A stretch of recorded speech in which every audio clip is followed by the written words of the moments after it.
divine hand, because Moses had that staff that the Lord gave him, which he was using to make miracles. And as long as we read on, it's going to go into what he did. So Joshua did as Moses had said to him, and fought with Amalek. And Moses, Aaron, and Hur went up to the top of the hill. And it came to pass when Moses held up his hand that Israel prevailed. So when Moses had the staff in his hand and he held it up, the children of Israel would start to win the battle. All right. It says, and when he let down his hand, Amalek prevailed. And when his hands got tired, his arms got tired, and his hands went down, that's when he started to lose the battle against the Amalekites. Alright? But Moses' hands were heavy, and they took a stone and put it under him, and he sat thereon. And Aaron and Hur stayed up his hands.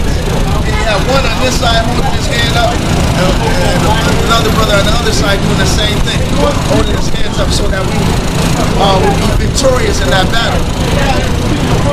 It said, and the other on the other side, and his hands were steady until the going down of the sun. And Joshua discomfited Amalek and his people with the edge of the sword. No? The Lord is not all love, because the Lord, he believes in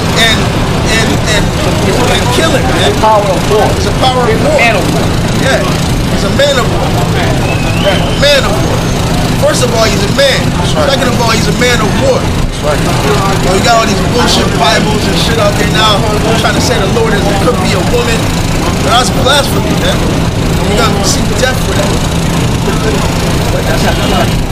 Second Kings chapter 13, verse 20. And Elisha died, and they buried him. And the bands of the Moabites invaded the land at the coming in of the year. And it came to pass, as they were burying a man, that behold, they spied a band of men, and they cast the man into the sepulchre of Elisha. And when the man was let down and touched the bones of Elisha, he revived and stood up on his feet. Yo, that's insane. That sounds, in the sight of men, in the eyes to be carnally minded, that doesn't even make any sense. Science can't prove that. Science can't prove that, man. Alright? That's the spirit and the power of Yahweh Hashem Yahweh Shah. I'm going to read it again. It says, and it came to pass, as they was burying a man, that behold, they spotted a band of men, and they cast the man into the sepulchre of Elisha.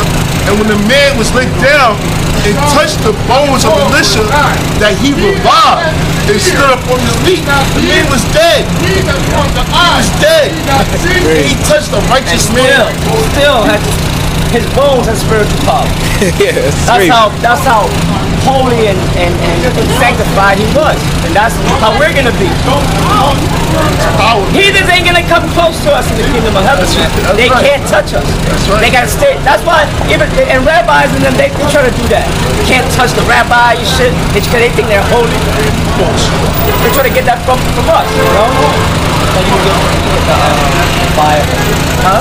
Oh, and then, God says you're going to get that. Like it tells you in Revelation, it tells you like when the kingdom is going to be set up, it's going to be an outer court, there's going to be an inner court. The outer court is where, all the peasants, our servants and our servants of the other nations and slaves and stuff, they're going to stay far out there. The inner court is going to be, brotherhood. Your wives and children, our wives, our children, This is 1 Kings chapter 18, verse 20, 21. And Elijah came unto all the people and said, how long halt ye between the two opinions? If the Lord be the power, follow him. But if Baal, then follow him. And the people answered him not a word. Then said Elijah unto the people, I only remain a prophet of the Lord, but Baal prophets are 450 men. Let them therefore give us 2 bullocks, and let them choose one of the bullocks for themselves, and cut it in pieces, and lay it on wood, and put no fire under it. And I will dress the other bullock, and lay it on wood, and put no fire under it. And call ye on the name of your gods. Show you the power of names. You know, names are important. Names have power. Words have power. Words have spirits. Words can bring life and words can bring death. Okay?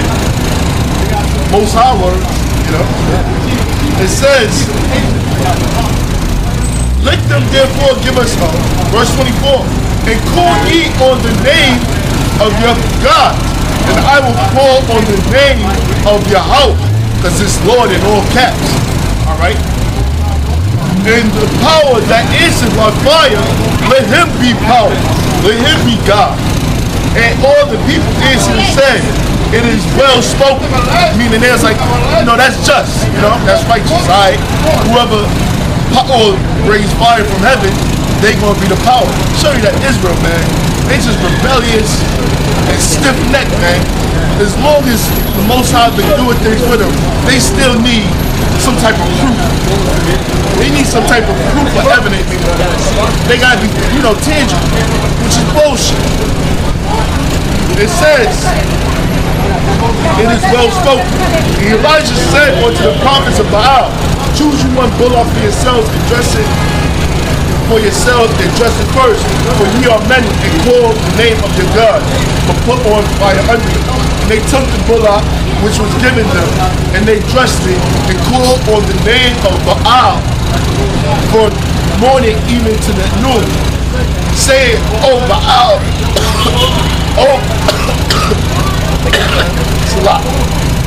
O Baal, hear us.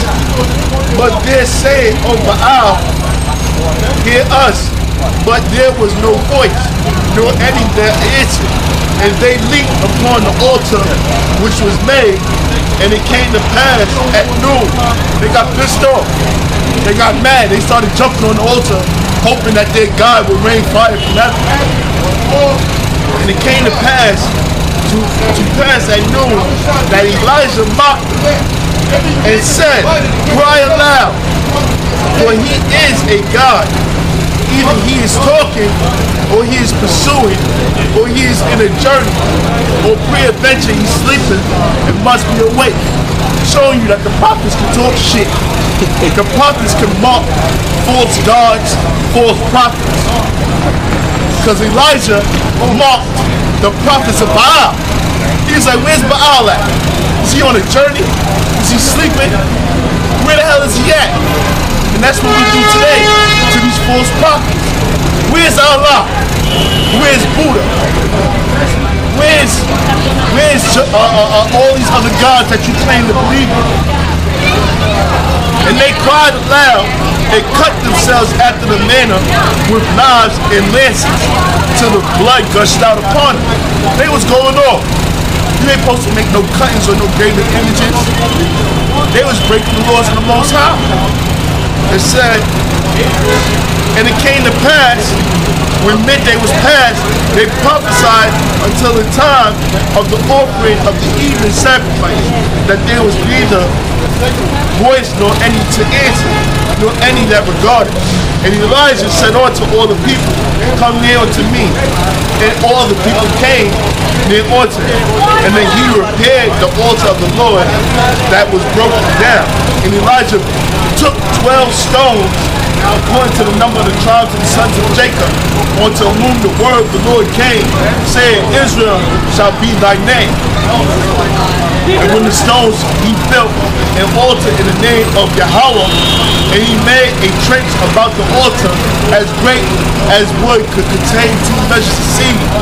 And he put the wood in order to cut the bullock to pieces, and laid him on the wood, and said, fill the flour barrels with water, and pour it on the burnt sacrifice and on the wood.